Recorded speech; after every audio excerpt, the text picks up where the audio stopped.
Welcome to Aadya TV. ఇప్పుడు మనతో పాటు బీఆర్ఎస్ సీనియర్ నాయకులు మళ్ళీ ఉద్యమకారుడు ఆకుల శ్రీనివాస్ ఉన్నారు. అడిగి తెలుసుకునే ప్రయత్నం చేద్దాం. సార్ నమస్తే. నమస్తే అండి. కేసీఆర్కు కాంగ్రెస్ పార్టీ నాయకులు అందరు కలిసి కూడా అంటే ప్రభుత్వమే కాళేశ్వరం మీద ఎంతో ఫ్రాడ్ చేసిండు, కాళేశ్వరం కుంగిపోయింది అని చెప్పేసి కూలిపోయింది అని చెప్పేసి కూడా ఒక నోటీస్ ఇవ్వడం అనేది జరిగింది. అంటే 5 తారీఖు నాడు విచారణకు రావాలని చెప్పేసి కూడా సర్కార్ కోరుతుంది. దీన్ని ఎట్లా చూస్తారు మీరు? కాంగ్రెస్ పార్టీ అంటేనే కుట్రలకు కుతంత్రాలకు మారుపేరు.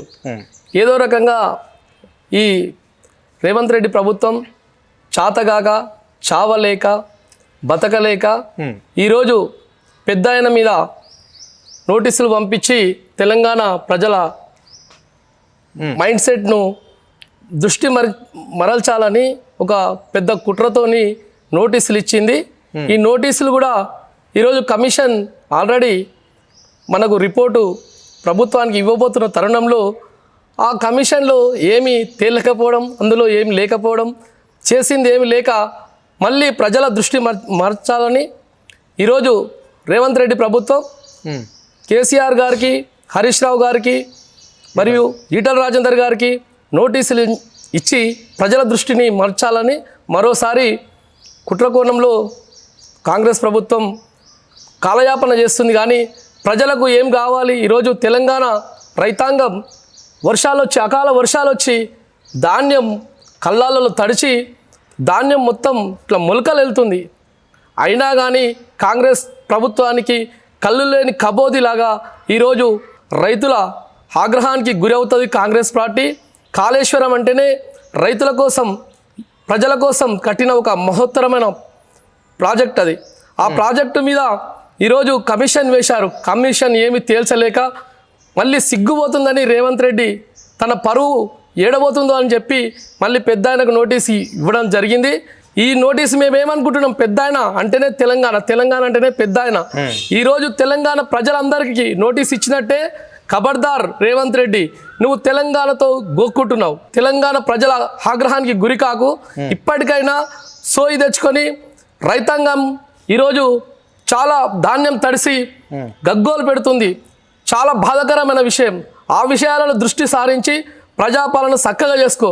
అంతేగాని పెద్ద ఆయన మీద నోటీసులు ఇచ్చి మీరు రైతుల దృష్టి మార్చాలని మరోసారి మీరు అనుకుంటున్నారు. ఇది తెలంగాణ ప్రజలు సహించరు. రాబోయే కాలంలో నీకు తగిన గుణపాఠం చెప్తారు. అంటే బీఆర్ఎస్ పార్టీ ఇంత పెద్ద ప్రాజెక్టు కట్టింది అని చెప్పేసి గొప్పలు చెప్పుకుంటున్నది. ఈ ప్రాజెక్టు అంటే వాళ్ళు ఏదైతే ఈ ప్రాజెక్టును కట్టడం జరిగిందో కట్టిన కొన్ని రోజులకు మాత్రమే ఈ ప్రాజెక్టు కుంగిపోయి కూలిపోయే స్థితికి వచ్చింది. అంటే బీఆర్ఎస్ పార్టీ ఆధీనంలో ఉన్నప్పుడే ఓన్లీ ఈ ప్రాజెక్టును కమిషన్ల గురించి కట్టిన ప్రాజెక్టు కానీ రైతుల గురించి కట్టిన ప్రాజెక్టు కాదు. అంటే ఇలాంటి ప్రాజెక్టులు కాంగ్రెస్ గవర్నమెంట్ ఎన్నో కట్టింది. ఇంత సోపేసాప్ చేసుకోవాల్సిన అవసరం లేదు కదా. ఈ కాళేశ్వరం ప్రాజెక్ట్ అంత పెద్ద ఇంపార్టెంట్ ఏం కాదు అని చెప్పేసి ముఖ్యమంత్రి చాలాసార్లు మాట్లాడండి దీని మీద. ఈ వాక్యాలను మీరు ఎట్లా చూస్తారు?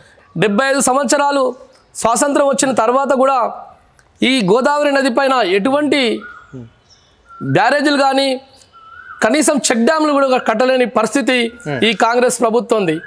ఇక్కడ ధవళేశ్వరం వద్ద కట్టిన చెక్ డ్యామ్లే ఉన్నాయి కానీ ఈ తెలంగాణ ప్రజల కోసం, ఈ తెలంగాణ కోసం చేసింది ఏమీ లేదు. కల్లిబొల్లి మాటలు చెప్పి కాంగ్రెస్ ఆ రోజు ప్రాణహిత చేవెళ్ళ కన్నా ముందు ప్రాణహిత ప్రాజెక్టు మొదలు పెడితే సబితా ఇంద్రారెడ్డి కోరిక మేరకు, సబితా ఇంద్రారెడ్డి రిక్వెస్ట్ మేరకు ప్రాణహితాన్ని పెట్టి ఆ రోజు రాజశేఖర రెడ్డి మరి ఆ రోజు ప్రాజెక్టు మొదలుపెట్టినని చెప్పిండు. మరి ఆ రోజు ప్రాజెక్టు వ్యయం ఎంతున్నది? మరి సబితా ఇంద్రారెడ్డి గారు మళ్ళీ ఆ ప్రాజెక్టును చేవెళ్ళగా మార్చినప్పుడు దాని వ్యయం డబల్ అయింది. మరి ఈరోజు వీళ్ళు మాట్లాడుతారు నాగార్జున సాగర్ కట్టినప్పుడు కానీ వ్యయాలు మొదట వ్యయం ఎంతుంది, మరి 40 సంవత్సరాల తర్వాత ఆ వ్యయం ఎంత దూరం వెళ్ళింది, అన్నీ ఇవి ప్రజలకు తెలుసు, మేధావులకు తెలుసు. ఈ కల్లిబొల్లి మాటలు చెప్పి పని చేతగాక, మీకు అడ్మినిస్ట్రేషన్ తెలియక, మీరు ప్రజలకు ఏం చేయాలో మీ బుద్ధిలో లేక ఎప్పుడు చూసినా కానీ బీఆర్ఎస్ నాయకులపైన, పెద్దవాళ్ళపైన నోటీసులు ఇవ్వడం. కేటీఆర్ గారికి నోటీసులు ఇచ్చారు. ఏం చేసిరు? ఏం తేల్చిరు? కేసీఆర్ అంటేనే ఒక మహాశిఖరాన్ని మీరు టచ్ చేసి వెనుకటికన్నారు కొండం తవ్వి ఎలుకని పట్టినట్టు మీరు 16 నెలల సంవత్సరం నుంచి కేటీఆర్ గారి మీద కానీ, కవితక్క గారి మీద కానీ, మరి పెద్ద ఆయన మీద కానీ మీరు నోటీసులు ఇవ్వడం ఇది కాలయాపన ఏం కాంగ్రెస్ అంటేనే కాలయాపన. కానీ ప్రజలకు మీరు చేసింది ఒక్క ప్రాజెక్టు చూపించండి. ఈరోజు ప్రజలకు ముందుకు వెళ్ళడానికి మీకు ముఖం లేక మరి ఇంకొక 5-6 నెలలు దీన్ని పొడిగించడం కోసమే మీరు నోటీసులు ఇచ్చి దీన్ని ప్రజల దృష్టి మలచడం కానీ ఇది రాజకీయ కుట్రనే కానీ దీంట్లో ఏమీ లేదు. మనం చూసినాం కొన్ని జిల్లాలల్లో కాళేశ్వరం నీళ్లు రాక ఆ పంట పొలాలు కూడా ఎండిపోయినాయి అని చెప్పేసి ఆ ప్రాంతాన్ని చూస్తే మొత్తం సూర్యాపేట ప్రాంతాన్ని మొత్తం చూస్తే కూడా ఈసారి పంటకు నీళ్ళు ఇవ్వలేదు కాబట్టి ఎండిపోయిన పరిస్థితి రైతులు అని చెప్పేసి రైతులు కూడా ఆందోళన చేయడం జరిగింది. రైతులు కూడా ఎంతో ఈ పంటకు పెట్టిన పెట్టుబడి రాలేదు అని చెప్పేసి కూడా సగం నీళ్ళు అందకనే ఎండిపోయింది అని చెప్పేసి కూడా రైతులు అక్కడ ఆందోళన చేశారు. ఇది ఎట్లా చూస్తారు మీరు? అంటే ఎందుకు మరి ప్రభుత్వం ఎందుకు రైతుల ప్రభుత్వం అని రైతుల పక్షం ఉంటుంది కాంగ్రెస్ పార్టీ అన్న వాళ్ళు ఇప్పుడు రైతులను గోసపెట్టవలసిన పరిస్థితి ఏమొస్తుంది ప్రభుత్వానికి? కాంగ్రెస్ నాయకులు అవగాహన లేకుండా మాట్లాడుతున్నారు. కాంగ్రెస్ ప్రభుత్వం ఏ ఒక్క ప్రాజెక్టు చేపట్టిన ప్రాజెక్టులను ప్రశంసించకపోయినా ఈరోజు పంజాబ్ కన్నా మిన్నగా మన తెలంగాణ రైతాంగం ఎన్నో పంటలు పండించింది. వరి ధాన్యంలో నెంబర్ 1 స్థానం కేసీఆర్ గారు ఉన్నప్పుడు మనం కాళేశ్వరం ప్రాజెక్టు కింద వరి ధాన్యం నెంబర్ 1 స్థానంలో భారతదేశంలో ఉన్నాం. మనం హర్యానాను మించిపోయినాం. మరి ఈరోజు వీళ్ళు అనుకున్నట్టు ఏదైనా ప్రాజెక్టు ప్రారంభించినట్టయితే దాని స్థిరీకరణకు కొన్ని రోజుల సమయం పడుతుంది. ఆ సమయం మనం శ్రీరామ్ సాగర్ ప్రాజెక్టు చూసుకున్నట్టయితే దాన్ని నిర్మించిన తర్వాత ఒక 20-25 ఏళ్లకు నీళ్ళు వచ్చినాయి. అంటే దాని స్థిరీకరణ కావడానికి కొంచెం టైం తీసుకుంటుంది. ఈ అవగాహన లేనోళ్ళు, కళ్ళు లేనోళ్ళు, గుడ్డి వాళ్ళు వీళ్ళకు ఏం తెలుస్తుందండి? కాంగ్రెస్ వాళ్ళు అంటేనే కళ్ళు లేని కపోదులు. కాబట్టి వాళ్ళకి తెలియదు కాళేశ్వరం ప్రాజెక్ట్ వచ్చిన తర్వాత గ్రౌండ్ లెవెల్ నీళ్లు పెరిగి బోర్లు మంచి పోసి మంచిగా అన్ని చెరువులు నింపుకుంటూ ఎండాకాలం కూడా మత్తడి దుంకిన సమయం చూసినాం మనము. ఇవన్నీ వాళ్ళకి కనిపించలేదు. ఇప్పుడు ఈ మేడిగడ్డను వాళ్ళు సాగిగా చూపి ఇలా నీళ్ళు ఎత్తిపోసుకోకుండా తాగునీటికి సాగునీటికి కష్టాలు పడుతున్నటువంటి రైతులను చూపించి ఇది కేసీఆర్ చేసిన పాపమని వాళ్ళు రాజకీయం మాట్లాడుతున్నారు. కానీ కేసీఆర్ గారు ఎంత చేసిండో రైతులకు తెలుసు. రైతు అంటేనే కేసీఆర్ అంటేనే రైతులు. ఈరోజు రైతు బంధు ఇచ్చి రైతులను ఆదుకున్న మహనీయుడు కేసీఆర్. మరి రైతు బీమా ఇచ్చిండు. ఈరోజు మరి అనుకోకుండా ఏమైనా ప్రమాదవశాత్తు ఏం జరిగినా కానీ కుటుంబం మొత్తం ఆధారపడిన కుటుంబాన్ని పోషించుకోవడానికి రైతు బీమా ఇచ్చిండు. మరి సకాలంలో ఎరువులు ఇచ్చిండు. మరి ఇంత చేసిన రైతు ఎవరైనా రైతు కుటుంబం వచ్చిన ఒక రైతు తను నిర్మించుకున్నటువంటి ప్రాజెక్టు కానీ ఒక ఇల్లు కానీ కూలిపోవాలని ఎవరు అనుకోరు. మరి ఈరోజు చిన్న పర్యవాస్తనే దాన్ని పెద్దగా భూతద్దంలో చూపించి ఈరోజు కాళేశ్వరం కూలిపోయింది, కుంగిపోయింది అని కపట నాటకాలు ఆడుకుంటూ కాలయాపన చేస్తుంటూ ప్రజలందరూ చూస్తున్నారు. ఈరోజు కాళేశ్వరం ప్రాజెక్టు సుప్రీంకోర్టు కూడా కితాబిచ్చింది. ఈ భారతదేశంలోనే మంచి ప్రాజెక్టు నిర్మితమైందంటే తక్కువ దినాలలో ఈ ప్రాజెక్ట్ అని ప్రసిద్ధిగాంచిందని సుప్రీంకోర్టు కితాబిచ్చిన తర్వాత ఈ కాంగ్రెస్ ప్రభుత్వం కుట్రలతోని కేసీఆర్కి వస్తున్నటువంటి ఆదరణను చూడలేక మొన్న మనం ఎల్కతుర్తిలో చూసాం.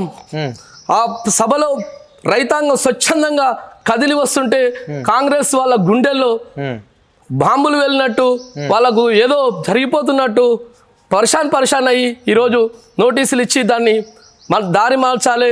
కేసీఆర్ యొక్క ప్రతిభను, కేసీఆర్ యొక్క ప్రగతిని ప్రజలు మర్చిపోవాలనే విధంగా నోటీసులు ఇచ్చి అప్రతిష్ట పాలు చేస్తున్నారు. ఖబర్దార్ రేవంత్ రెడ్డి, నువ్వు తెలంగాణతో గొక్కుంటున్నావు, కేసీఆర్తో కాదు. కేసీఆర్ అంటేనే తెలంగాణ అంటేనే కేసీఆర్తో పాటు అప్పుడు ఉన్న నీటిపారుదల శాఖ మంత్రి కావచ్చు, ఆర్థిక శాఖ మంత్రి ఈటల రాజేందర్ కూడా ఆయన ఇప్పుడు ఈ పార్టీలో లేకున్నా కూడా ఆయనకు కూడా నోటీస్ పంపించడం అనేది జరిగింది. అదే అందరికీ ఎట్లా చూస్తారు దీన్ని? అదే అందరికి ఇచ్చినాం మేము, బీజేపీ కూడా మాతో లేదన్నట్టు వాళ్ళు కప్పిపుచ్చుకోవడానికి ఈటల రాజేందర్కు నోటీసులు ఇచ్చారు. వాళ్ళు దొందే. ఈరోజు బీజేపీ ప్రభుత్వం తలుసుకుంటే ఏకనాథ్ షిండేలు ఎంతో మంది వచ్చేవాళ్ళు. వీళ్ళిద్దరు కుమ్ముక్కయి చంద్రబాబు నాయుడు పుణ్యం వలన రేవంత్ రెడ్డి ఇక్కడ పరిపాలన కొనసాగిస్తున్నాడు. ఇది అందరికీ తెలిసిన విషయమే. లేదుకుంటే మీ బీజేపీ ప్రభుత్వంతో మీరు పెట్టుకుంటే మీరు ఈరోజు ఏడ ఉండే వాళ్ళు చంద్రబాబు నాయుడుని అడిగితే తెలుస్తుంది. చంద్రబాబు నాయుడు పుణ్యం వలన కాంగ్రెస్ పార్టీ బతికుందని చెప్పి ఈరోజు తెలంగాణ ప్రజలు అనుకుంటున్నారు. గట్టిగా బుద్ధి చెప్తారు. చంద్రబాబు నాయుడు కుట్రలు, కాంగ్రెస్ కుట్రలు బయటపడతాయి త్వరలోనే.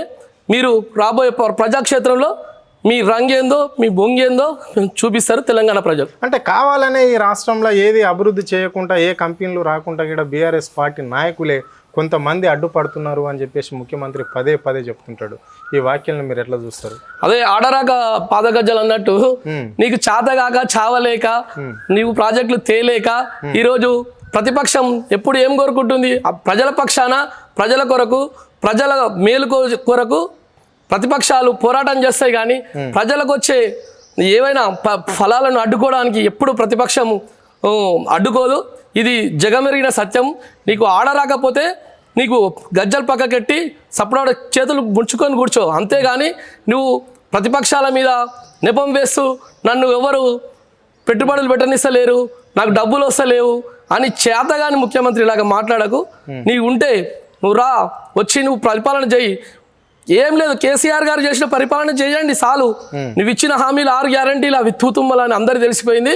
కనీసము కేసీఆర్ గారు పెట్టిన సంక్షేమ పథకాలను ముందుకు తీసుకపో, కేసీఆర్ చేసినట్టు అభివృద్ధిని ముందుకు తీసుకపో.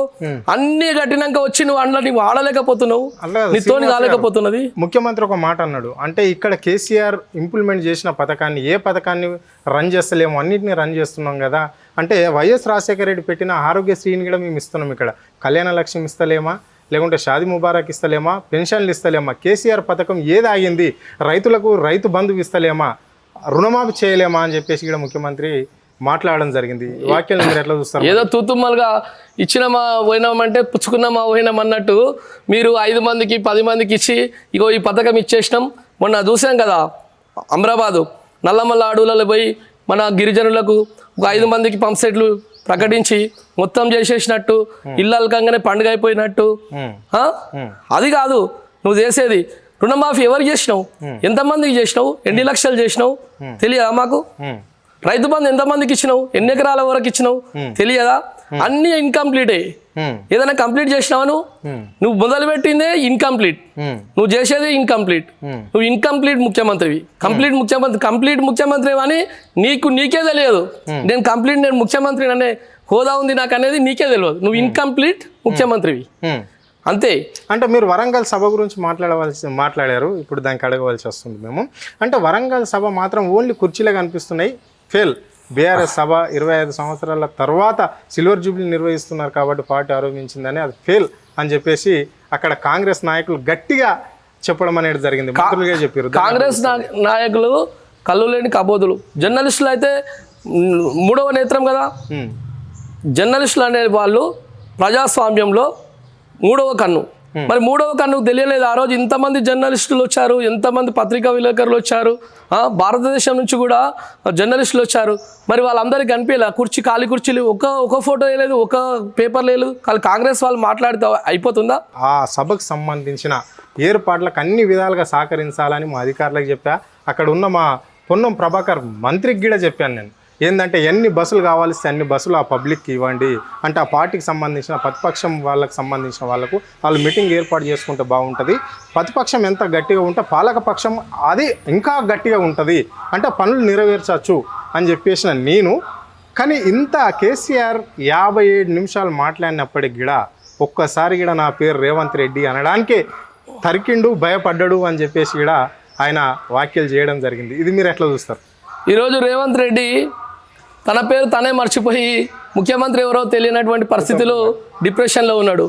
ఎందుకంటే కేసీఆర్ గారికి మేధావి, అతను మేధావి వర్గంలో దృష్టి అంతా ప్రజలపైన, అభివృద్ధి పైన, ప్రజలకు జరుగుతున్న అన్యాయం పైన, తెలంగాణ నెక్స్ట్ ఎలా బంగారు తెలంగాణ దిశగా ఎలా తీసుకుపోవాలనే ఆలోచనే తప్ప మీలాంటి కుతంత్రాలతో వచ్చినటువంటి మీ పేరు కానీ మీ పార్టీ పేరు కానీ తీసుకున్నంత అమాయకుడు కాదు ఆయన. ఒక మేధావి.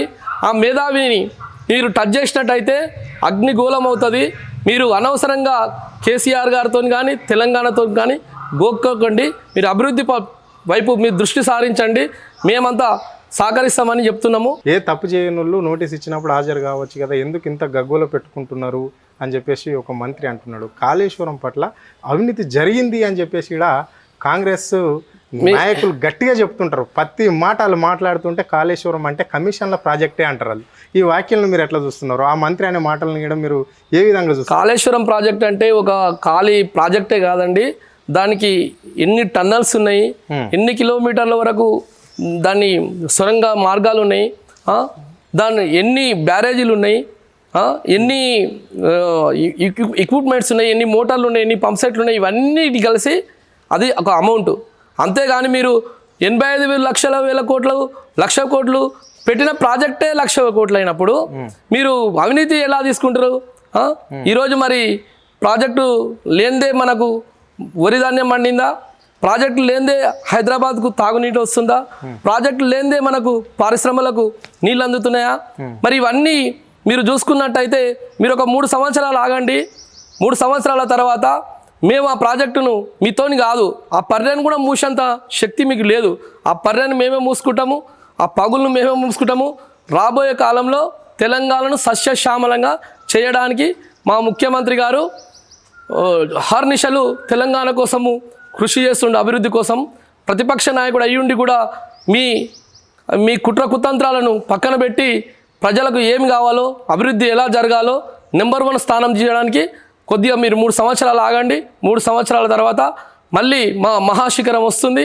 మళ్ళీ మా తెలంగాణ ప్రజలకు మంచి చేయడానికి అందరం ఛాయశక్తులకు కృషి చేస్తాం. ఇది పరిస్థితి. అంటే కాళేశ్వరంకి సంబంధించిన అనేక విషయాలను మనం మాట్లాడించే ప్రయత్నం చేసినాం ఆకుల శ్రీనివాస్ తోటి. ఇది ఈరోజు ఆకుల శ్రీనివాస్తో ఫేస్ టు ఫేస్.